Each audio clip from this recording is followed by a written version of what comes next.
Il-garanzija li l-Partit Laburista kapaċi jwettaq dak kollu li qed iwiegħed fil-manifest elettorali tiegħu Int Malta mhix biss li kull proposta istudjata u kosted kif inhu xieraq bil-maqlub tal-proposti mill-Partit Nazzjonalista, iżda iżjed minn hekk it-track record tiegħu l-akbar xhieda ta' dan.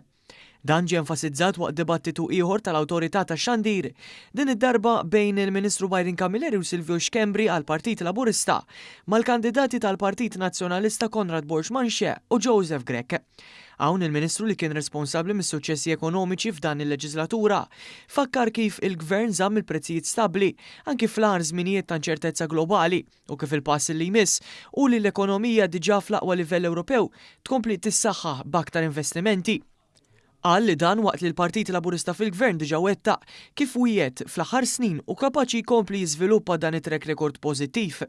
Min-naħa l-oħra tenna li mhux l-istess jingħata l-proposti tal-Partit Nazzjonalista immirati għal benefiċċju tal-ftit anki jekk jittanta ipinġihom daqs li kieku ġenerużi daqs dawk Laburisti jew aħjar. Hawnhekk ġab ukoll eżempju bil-proposta tal-X-Borg għal first time buyers. L-oppożizzjoni qed tgħid li ħadd ipprova tħallas nofs li max fuq l-ewwel 10 snin. Imbagħad tmur taqraħħa u ssib asterix terms and conditions apply. Mollu warawha. Taf xejdulek terms and conditions li dan is-sussidju japplika għal massimu ta' rata ta' 1.25%. U għajduli intom, tafu li xi ħadd li jħallas rat tal-interessi ta' 1.25% u għalhekk toħroġ id-differenza. Fl-interventi tiegħu il-Ministru Camilleri innota li bil-maqlub ta' track record Laburista mill-Gvern, il-Partit Nazzjonalista lanqas hu kapaċi jkun korrett fin-numri tal-proposti tiegħu stess. Aħseb wara kemm hu kredibbli jħaddem l-akbar tkabbir ekonomiku li jeżisti fl-Unjoni Ewropea llum il-ġurnata. Innota kif kien Gvern Laburista l-investa fil-familji bl-aqwa benefiċċji għal faxex kollha tas-soċjetà, inkluż bl-akbar tax cuts fl-istorja b'miljuni ta' euro fil-bwiet tal-familji.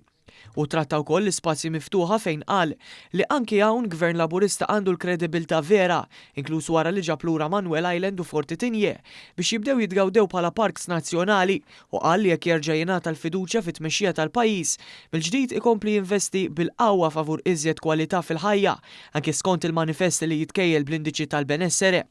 Matul l-istess dibattitu l-kandidat nazzjonalista Konrad Borg-Manche għamel tiegħu wkoll narrattiva qarrieqa li f'Malta żdiedet ir-rata ta' kriminalità.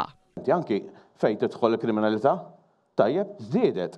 Naqset il-petty crimes u żdiedu kriminalità serja. Tajjeb hemm l-istatistika tista' tidħol taru. Minkejja dan pront kienet it-tweġiba tal-Ministru li f'din il-leġislatura kien responsabbli propju mill-qasam tal-intern.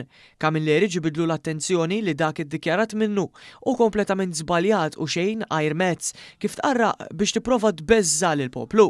Mhux Byron Camilleri qed jgħidu mhux Malta, rapport internazzjonali li jpoġġuna fost l-aktar 12 pajjiż sigur fid-dinja li naqqasna r-rata ta' kriminalità mhux kif qal, tajjeb minn 46 crimes per 1000 people għal 27 crimes per 1000 people u skorrett ukoll meta tgħid illi żdiedu l-violent crimes. Aqra r-rapport forsi nkollok daqsxejn ħin u tara kif mhux vera għaliex qed jinkludu anke fost l-oħrajn il-blackmail.